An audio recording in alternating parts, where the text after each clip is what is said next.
Hey guys, all right, so we're gonna do a little practice arrangement. I just brought some flowers home from our Mother's Day weekend that was last weekend. I didn't want them to go to waste, so I thought I would make some flower arrangements and kind of demonstrate them to you guys. All right, so I am starting out with just a really simple vase. If you've ever received flowers from us, you have probably a few of these laying around.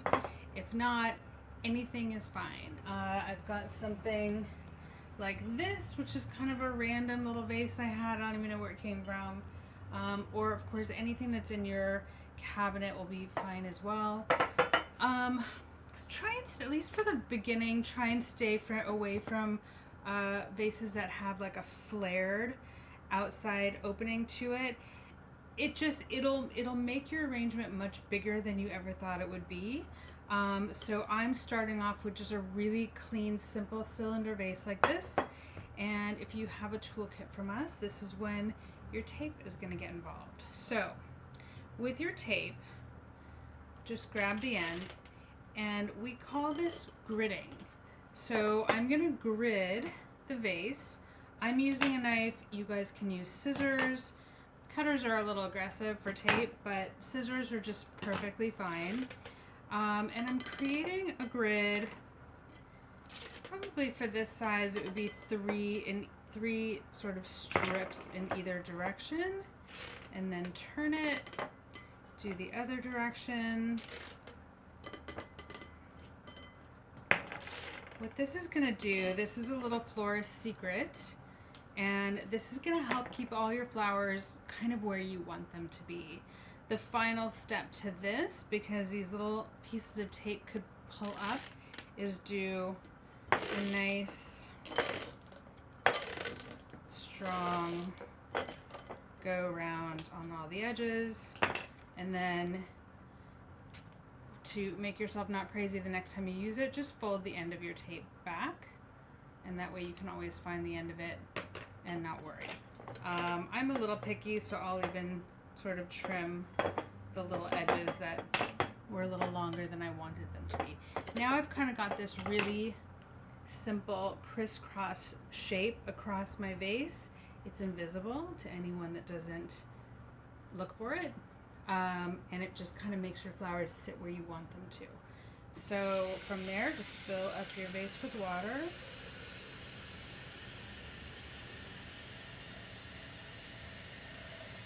I tend to fill up about 3/4. The great thing about clear glass vases is that it'll allow you to make sure that the integrity of your water is still nice. So after a couple days, I'm sure if you've had flowers in your house before, you've noticed the water gets kind of murky and dirty and doesn't look as pretty. Well, guess what? Your flowers aren't happy in that water either. So it's really smart to regularly flush your arrangement and to get clean water in there, and it'll add at least a day or two to all of your arrangements. Promise. All right, so now we've got this.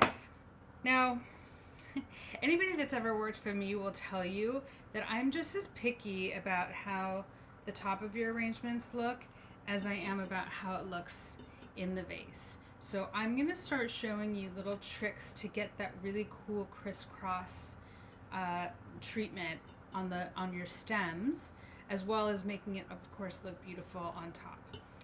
And I always start with greenery. So I've got all my flowers around me. I'm going to kind of just show you a little bit of what I pulled from the shop. We've got ranunculus. We've got tulips. Those are already opening and shouting at me. I had a little bit of viburnum and some eucalyptus at the shop, so I grabbed that. That's literally all we had left over from Mother's Day. And then I've got some delphinium, the blue.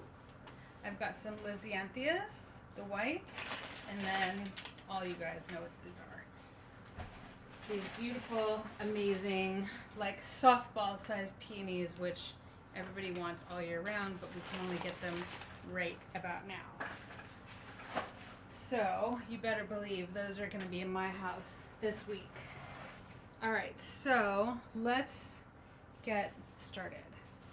I'm going to start, hold on. I'm going to start with my greenery. Now, this is a pretty big piece of greenery, but you'll notice there's a lot of little legs and tendrils coming off of here. So I'm going to take my cutters, which a lot of you have, and I'm going to start separating these pieces.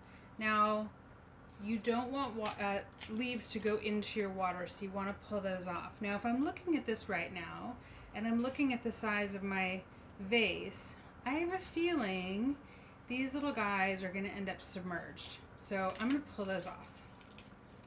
And then I'm going to cut this a little shorter. All right. Now, I'm going to be repeating this like a broken record. Always go in at an angle. So you're never going in straight up. Go in at an angle. Don't worry about these beginning placements to be perfect, because guess what? There's no perfect in this. This is just, you're sort of creating your base right now. And then I'm also a little bit, this is more me and my personality, but I like to be able to see my arrangement without a lot of messy leaves all over the place. But that's just me, and I'm kind of crazy like that. All right, again, I'm pulling these off. I'm going to start going a little faster. Again, I don't have a plan when I'm doing this. I'm just kind of putting it in there, and then I'm looking at it.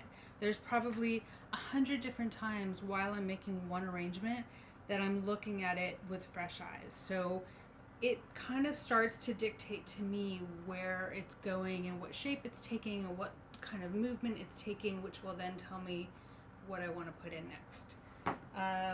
This is also when I get really hippy-dippy about the flowers speaking to me and all that weird stuff.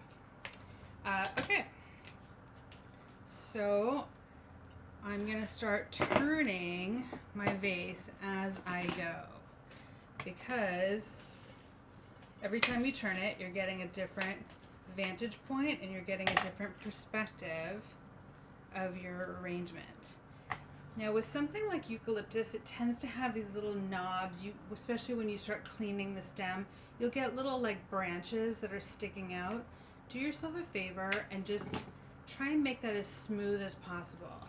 The reason for that is because if you need to move it for any reason and you need to pull it out, that's going to snag not only on the tape that you just put in there perfectly, but on all the placements of all the flowers that you may have put in. So you just want to keep the stems as clean as possible.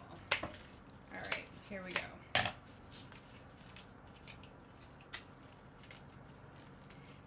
The other thing to notice too is that, you know, these are fresh flowers. So every now and then you'll get a leaf that might not have like a perfect anything. You can always just snip that off.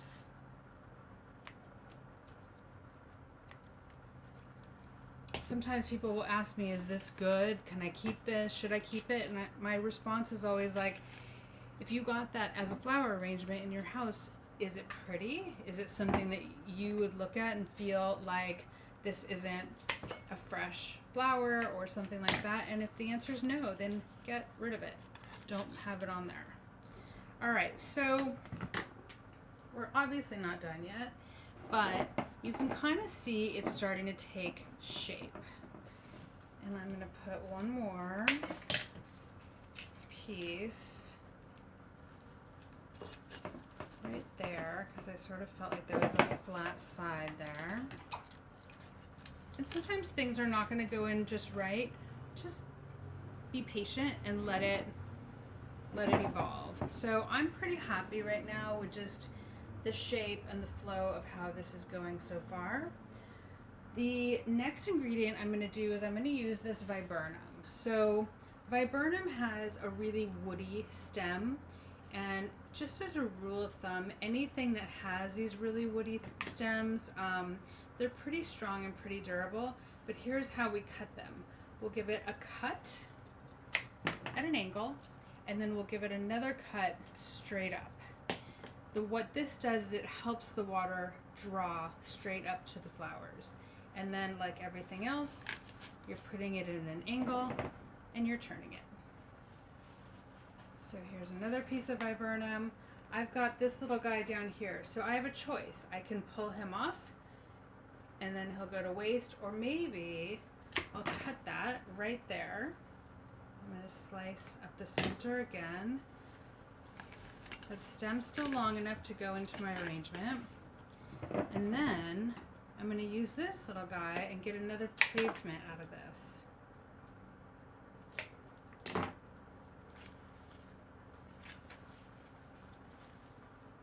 Okay, and I've got one more piece of viburnum. I'm going to actually do the same thing that I just did a second ago, where I'm going to cut it here. I'm going to use this guy. Tuck that in. And then I've still got you. Let's see, I'm going to turn. There's sort of an opening here. And now my viburnum is placed. I mean, we sometimes are in the shop going, we're done. It's beautiful. We just love it just the way it is. The end. But we know it's not done yet. I think the moral to that story is that sometimes just a bowl of greenery is so beautiful, and it doesn't have to be this really complex arrangement. You can just sort of start putting things in and treat it as if that's all that's going in there. I mean, the shape, the movement, everything are all these little elements that you're looking for. Sometimes it's just perfect and it feels done, although it's not done. All right, next thing, what am I going to pick next? So I tend to pick, I'll start to sort of break down the order that I put things in. I do things with greenery first almost 100% of the time. The viburnum, because it does sort of feel like a greenery, I put that in as well because I knew that would help to kind of create my overall shape.